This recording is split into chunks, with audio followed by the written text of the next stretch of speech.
Bonjour tout le monde et bienvenue sur Dr. Fate Platform. Et on continue toujours avec notre série Sciences alimentaires. Et il nous reste encore à parler du poisson et des fruits de mer et on aura fini avec cette série que j'ai appelée Sciences alimentaires. Oui, il faut d'abord connaître les aliments, bien sûr. Dans cette série, donc, j'ai d'abord classé les aliments en groupes que j'ai décrits et les aliments qui ont les mêmes propriétés sont classés dans un groupe, tout simplement. Ainsi, on a le groupe des céréales, le groupe des légumineuses, le groupe des légumes et feuilles vertes, le groupe des fruits, fruits frais et fruits secs, bien sûr, le groupe des graines. Le groupe des graines, ça comprend le lin, le sésame, les graines de nigel, le cresson, les graines de cresson, le fenugrec, le fenouil, l'anis, les graines de chia, les graines de coriandre et le carvi. Ah, c'est un groupe très important que les gens négligent. Et le groupe des épices, les épices, c'est aussi un groupe alimentaire très important. D'ailleurs, c'est aussi un groupe ignoré, c'est un groupe un peu oublié. Et on a le groupe des plantes qu'on boit sous forme d'infusion, qui est aussi un groupe très important, surtout dans notre époque. Le groupe des plantes qu'on boit sous forme d'infusion, ça va du thé vert, la verveine, on a le thym, on a le thym qu'on peut boire aussi sous forme d'infusion, on a la camomille, on a beaucoup de tisanes, et puis on a la menthe, on a l'absinthe, on a beaucoup, la sauge, etc. Il y a beaucoup de plantes qu'on peut boire sous forme d'infusion. Il y en a beaucoup. D'ailleurs, même le gingembre, le galangal et tout ça. Et d'ailleurs, la cannelle aussi, c'est des plantes qu'on peut boire donc sous forme de boisson chaude, bien sûr, sous forme de thé, d'infusion ou de tisane. Ça, c'est aussi un groupe très important. Pourquoi? Parce qu'il y a beaucoup de plantes qu'on peut boire sous forme de thé, pas uniquement le thé vert. Et puis, on était passé donc au groupe aussi des produits, donc des produits alimentaires d'origine animale, que nous avons aussi classés en quatre groupes, donc les viandes, les œufs, donc le lait et les produits laitiers, et puis le poisson, donc c'est le dernier groupe, c'est le poisson. Le poisson n'est pas classé avec les viandes, ça n'a rien à voir avec les viandes. Donc, les caractéristiques du poisson, le poisson, on parle du poisson avec les os, avec un squelette. C'est le poisson. Sinon, on a les fruits de mer, on a les mollusques. Là, c'est autre chose. Et puis, donc, le poisson, c'est un aliment noble et c'est un aliment très important. Pourquoi? Parce que, d'abord, c'est un aliment riche en protéines parce que c'est une chair et c'est la vraie viande blanche. Parce que, je ne sais pas, par abus ou par faute ou par ignorance, maintenant on parle du poulet et de la dinde que c'est de la viande blanche alors que c'est faux. C'est faux. C'est complètement faux. Donc le poulet n'est pas une viande blanche. Le poulet, c'est un animal à sang chaud, il a de l'hémoglobine, il a de la myoglobine. Donc ce n'est pas une viande blanche. Il faut préciser les choses parce qu'il y a les médecins maintenant qui recommandent la viande blanche sans connaître la viande blanche. Vaut mieux qu'ils s'abstiennent. Les médecins, je parle bien, vaut mieux qu'ils s'abstiennent parce qu'ils ne connaissent rien sur les aliments.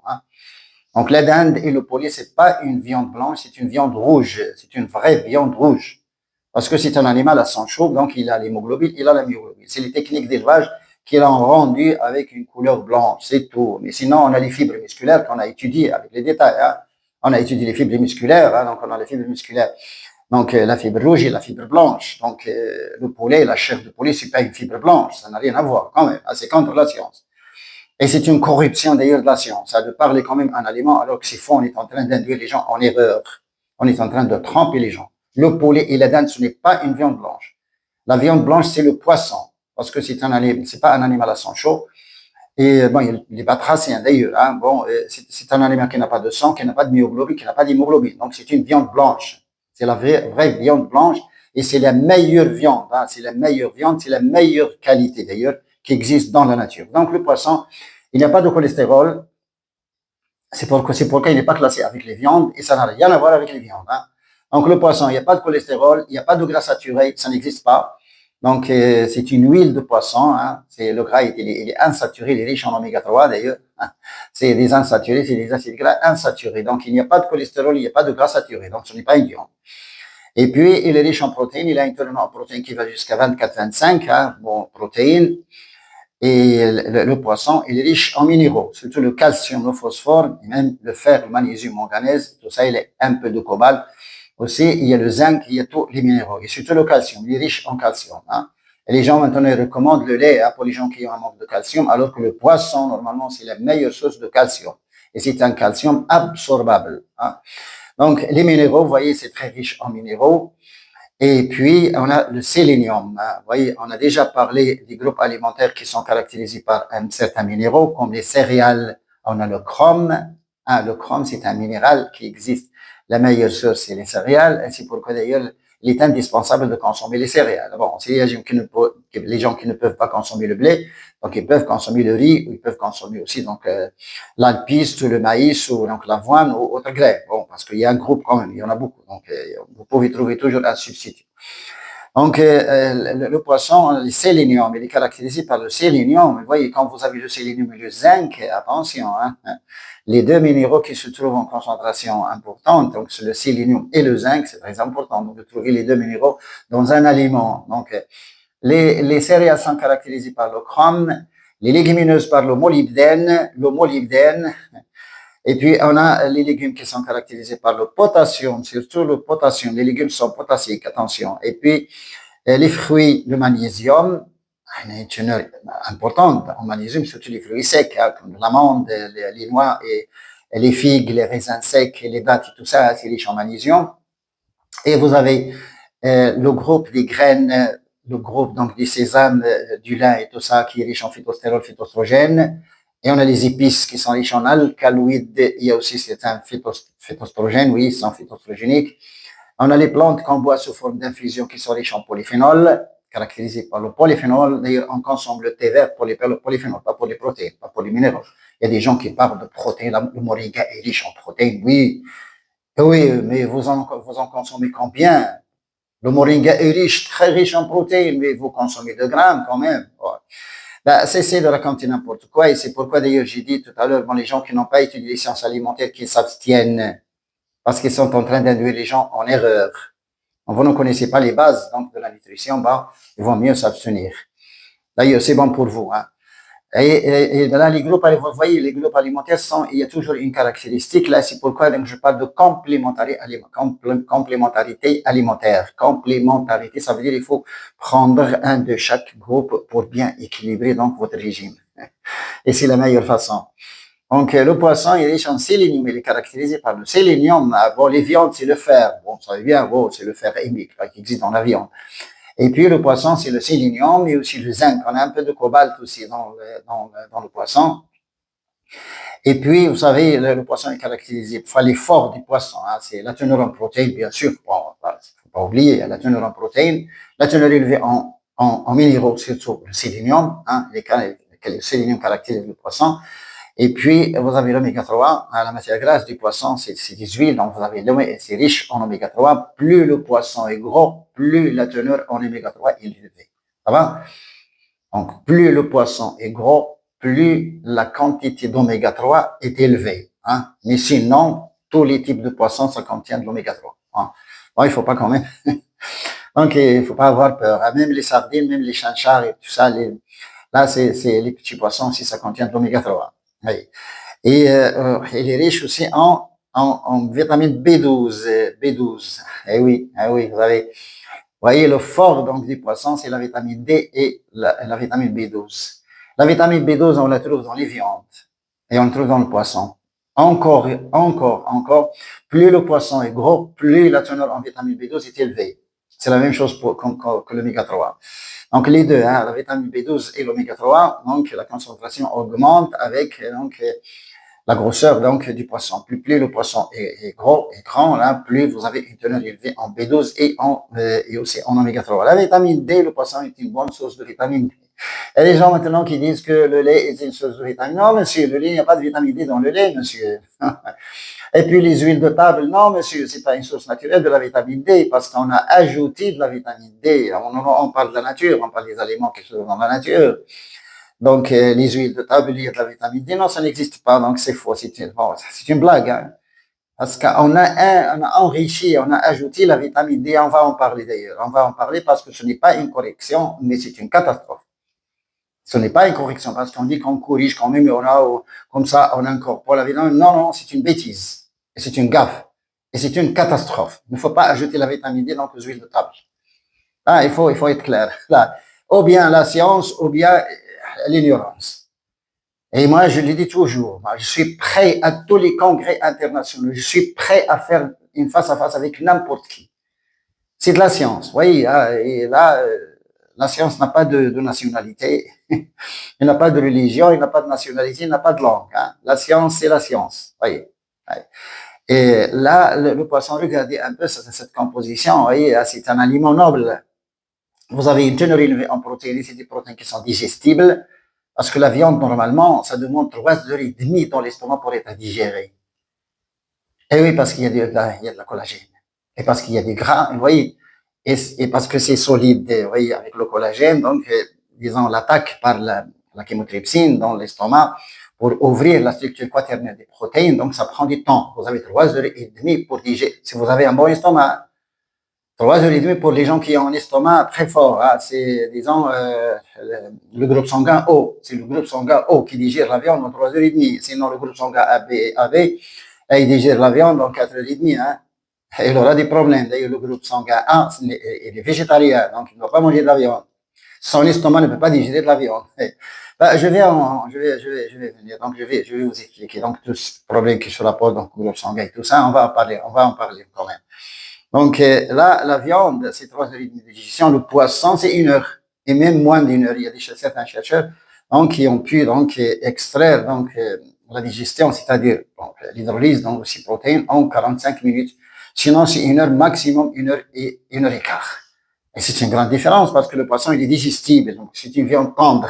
Donc, ça se digère vite. Pourquoi? Parce que l'attaque par la chymotrypsine dans l'estomac, là, ça se mélange bien. Et puis, l'attaque, il est vite. Vous avez une teneur en protéines et c'est des protéines riches aussi, c'est des protéines très riches en acides aminés soufrés, hein, c'est très important. Et vous avez dans le poisson, on va en parler des profils des acides aminés, le profil des acides aminés parce qu'il y a des gens qui ont des problèmes de rein. Et la phénylalanine, maintenant les gens qui ont des problèmes avec la phénylalanine, il faut qu'ils évitent les protéines qui sont riches en phénylalanine. Bon, il y a beaucoup d'informations, je m'excuse, hein, on va organiser bien ces choses, toutes ces choses. Donc, la teneur élevée en protéines dans le poisson, les minéraux, une bonne concentration en minéraux, il y en a le sélénium en plus. Et puis, vous avez la vitamine B12, vous avez la vitamine D, vous avez l'oméga 3. Ah, vous voyez, il y a beaucoup de choses quand même qui sont très importantes dans ce poisson.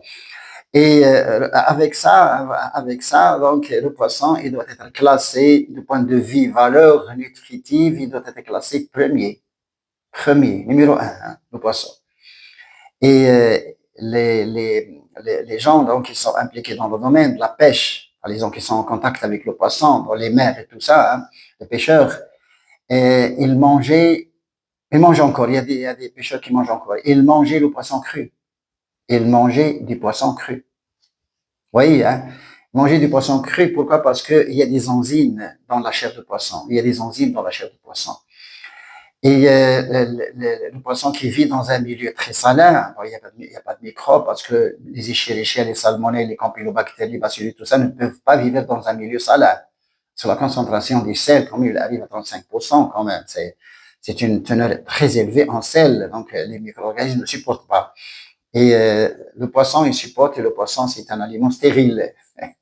Ah. Donc, le poisson, vous savez, hein, quand je le commande, le poisson à la place de la viande, moi, il me regarde comme ça. Est-ce que je peux manger du poisson chaque jour? Oui, vous pouvez manger 3 fois le poisson par jour et tout le temps et toute la vie.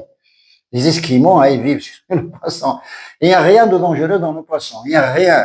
Il n'y a pas de gras saturé, il n'y a pas de cholestérol, il n'y a pas d'hormones, il n'y a pas de, sauf, bien sûr, la pollution, bien sûr, il y a de la pollution parce que il y a des régions dans le monde, mais il y a un contrôle au laboratoire. On peut quand même faire sortir les marchandises aux gens sans être contrôlés au laboratoire. On ne peut pas vendre du poisson avec une teneur élevée en mercure. Non, ça n'existe pas. Ou bien en arsenic. Ça n'existe pas. Il y a des particules de plastique, oui, ce qu'on appelle les nanoparticules du plastique dans les océans et tout ça maintenant avec la pollution. C'est vrai qu'il y a des chercheurs qui ont détecté certains des teneurs quand même représentatives en nanoparticules, les particules surtout, donc des matières plastiques, le plastique, et on a un problème de dioxine, pas toujours, mais surtout les métaux lourds, hein, surtout le problème posant, c'est surtout les métaux lourds. Les métaux lourds qui sont le mercure, c'est le problème du mercure. Il y a des gens qui parlent comme ça dans l'air, ou bien préciser les choses scientifiquement, ou bien il faut s'abstenir. Ne racontez pas n'importe quoi. Donc le mercure métallique, normalement, vous savez, le mercure est très lourd. les traîneaux, ils descendent dans les fonds de mer. Et là, il décante. Et quand il décante, là, il est transformé en diméthylmercure. C'est un CH3 deux fois avec Hg du mercure. Vous avez HgCH3 deux fois. Ça s'appelle diméthylmercure. Et diméthylmercure, ça devient du mercure organique. Et c'est là où il y a le problème. D'abord, il est absorbé par le plancton, par les plantes qui se trouvent dans les fonds des mers, et par après, il est absorbé par le poisson. C'est ça le problème. C'est ce mercure organique, diméthylmercure, qui est absorbé par le poisson et qui est absorbé par les algues, par le plancton, par les plantes qui se trouvent dans l'océan. Et là, c'est une pollution, c'est quelque chose qui n'est pas naturel. Nous, on parle des aliments au naturel, mais ça reste quand même parce que un contrôle près, hein, parce que, bon, vous savez bien, le Maroc, par exemple, exporte du poisson, énormément de poissons vers les pays d'Europe et même le Japon, même la Russie. Mais il y a des labos de contrôle quand même. Il y a même des labos au niveau donc des chalutiers, au niveau des bateaux. Il y a un labo là qui examine déjà directement, hein, parce qu'il y a des grands bateaux maintenant hein, qui balayent l'océan Atlantique, hein, qui prennent tout. Et c'est des quantités énormes de poissons, oui. Et là, à part cette contamination par les métaux lourds, le mercure, surtout le mercure, les dioxines, surtout la viande de vache, c'est surtout la vache, le lait et les viandes d'animaux, mais dioxines dans le poisson, pas en danger. Surtout les matières plastiques sous forme de nano, hein, c'est des nanoquantités, c'est pas quand même méchant. Et puis, le seul problème hein, qui est maintenant qu'on craint, c'est le mercure. Mais il y a des labos de contrôle, donc on ne peut pas vous vendre des boîtes de conserve ou du poisson même frais avec du mercure. Il est d'abord contrôlé. Hein. Surtout, on a un contrôle à l'exportation, surtout au Maroc. Et là-bas aussi, à la réception, ils font un deuxième contrôle. Donc, le consommateur, il doit quand même,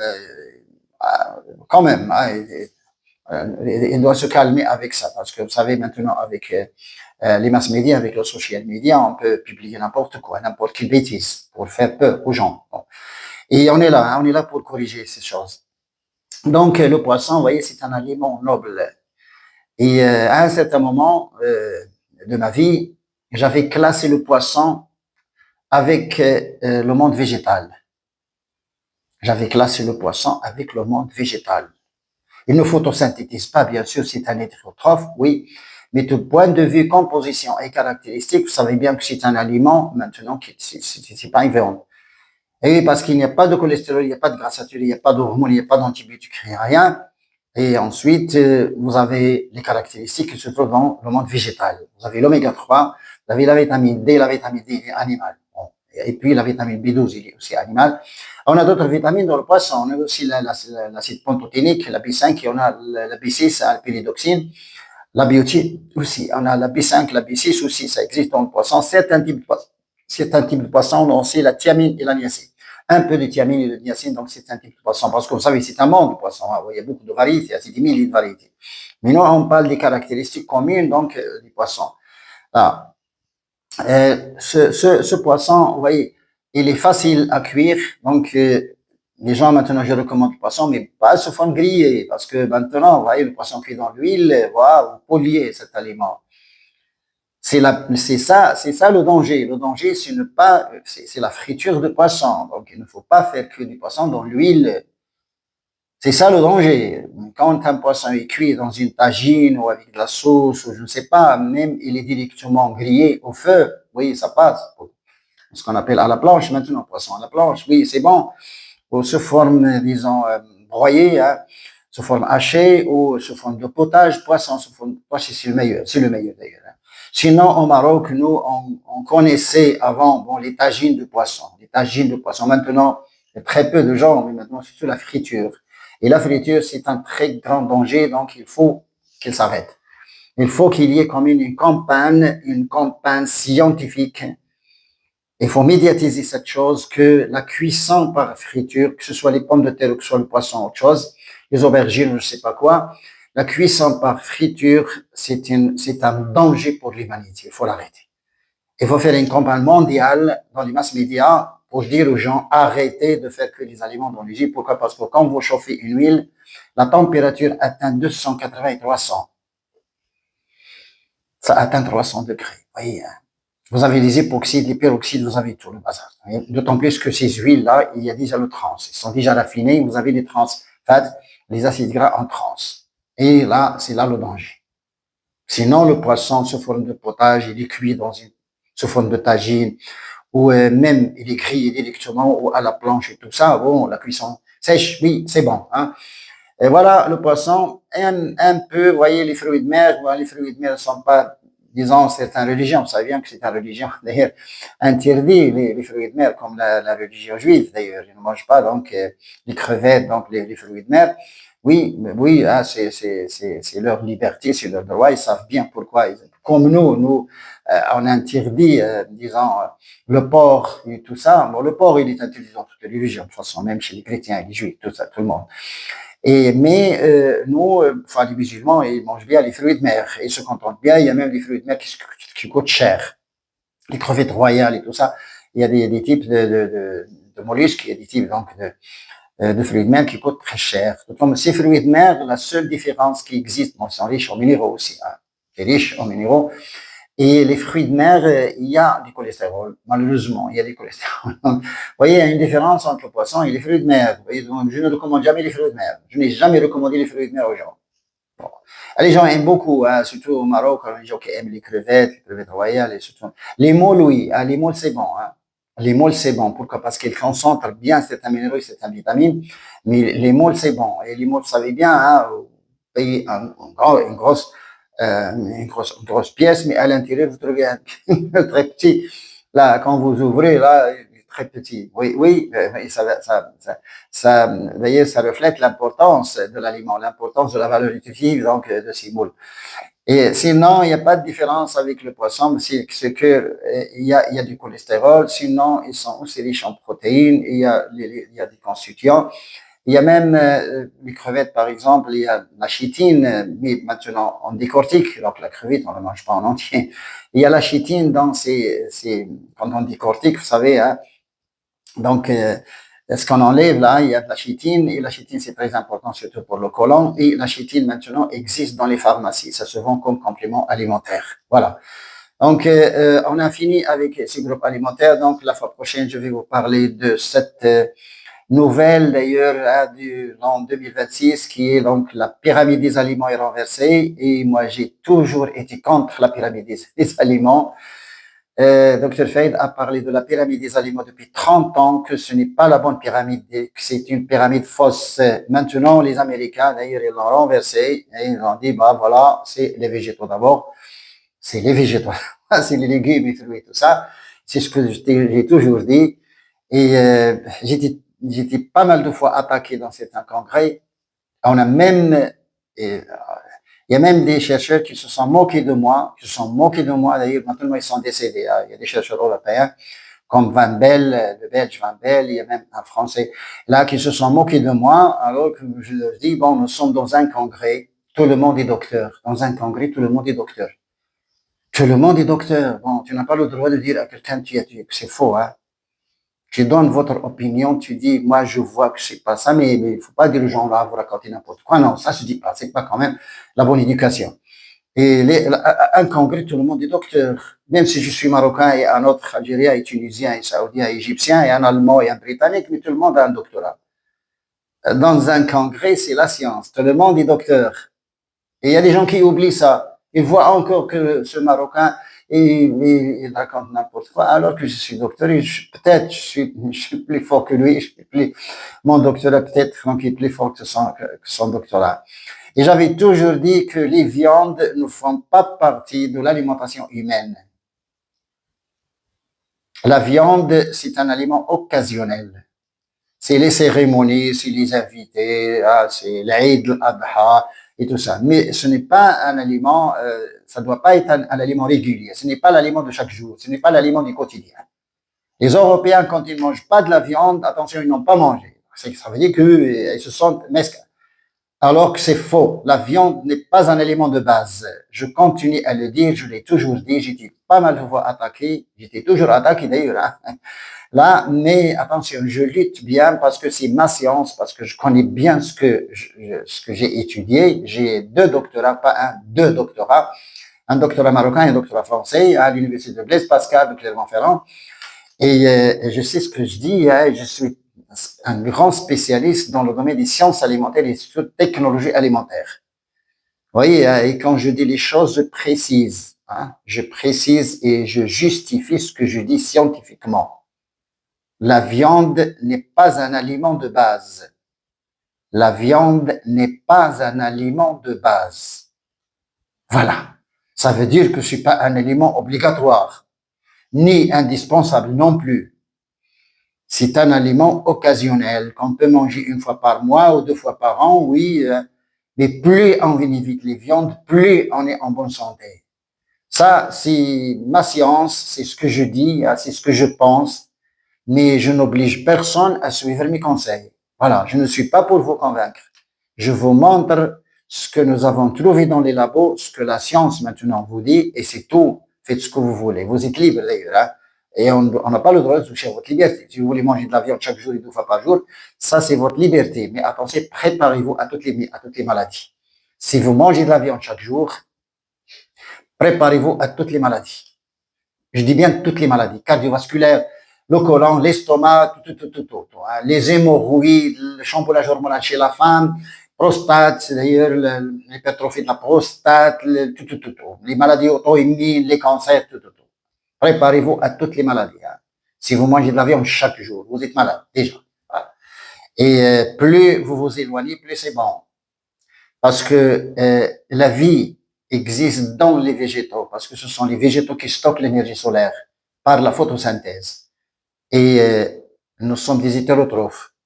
Et quand on s'alimente, d'ailleurs, quand on est nourri par les végétaux, là, on n'a jamais de problème. Regardez les végétariens. Les végétariens, ils ne connaissent pas l'hypertension, ils ne connaissent pas l'obésité, ils ne connaissent pas les maladies cardiovasculaires, ils ne connaissent pas les hémorroïdes, ils ne connaissent pas donc la prostate, ni le chamboulage hormonal, ni rien du tout. Les végétariens. Et on continue à critiquer les végétariens. Pourquoi? Parce que les facultés de médecine, depuis les années 60, quand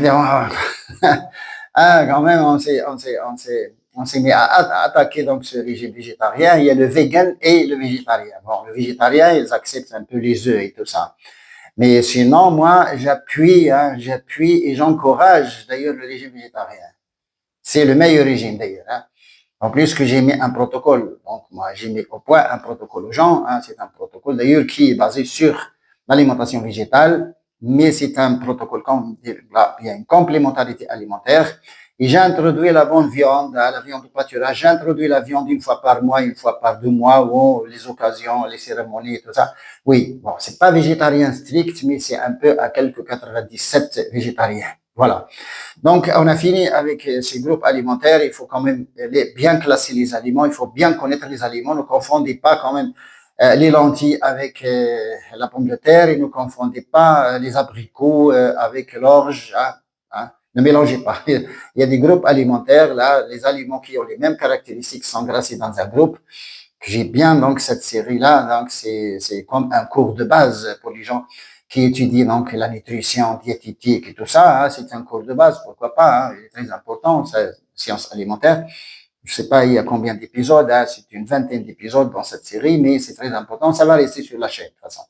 Tout le monde est même, vous pouvez donc la partager avec vos amis, vous pouvez l'envoyer, vous pouvez télécharger la vidéo et l'envoyer à un ami, donc je n'ai pas de problème. Bien. Donc, la fois prochaine, on va parler de cette pyramide des aliments, à commencer par la pyramide des aliments, ce que c'est, et pourquoi les Américains l'ont renversée, parce que c'était une pyramide fausse, et même la nouvelle pyramide est fausse. Voilà. La nouvelle pyramide est fausse. Voilà. Bon, qu'ils veulent ou qu'ils ne veulent pas, hein, qu'ils veulent ou qu'ils ne veulent pas, c'est de la science. Ce n'est pas moi, mais c'est de la science. Bon, vous voyez, la pyramide, la nouvelle pyramide est fausse, elle est encore fausse. Pourquoi? Parce qu'elle ne comprend pas certains groupes alimentaires qui sont très indispensables et qui sont très importants maintenant, surtout à notre époque où on a beaucoup de maladies. Mais ces groupes alimentaires qui sont 4 ne sont pas inclus dans la nouvelle pyramide. Ils n'ont jamais été inclus dans la pyramide des aliments et même la nouvelle pyramide des aliments, ils ne sont pas encore inclus.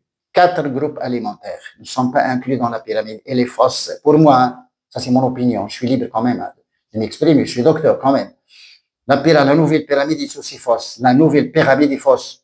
Elle est mieux que la première. Vous voyez. mais elle est encore fausse. On va la corriger ensemble. Merci pour votre attention. Au revoir et à la prochaine.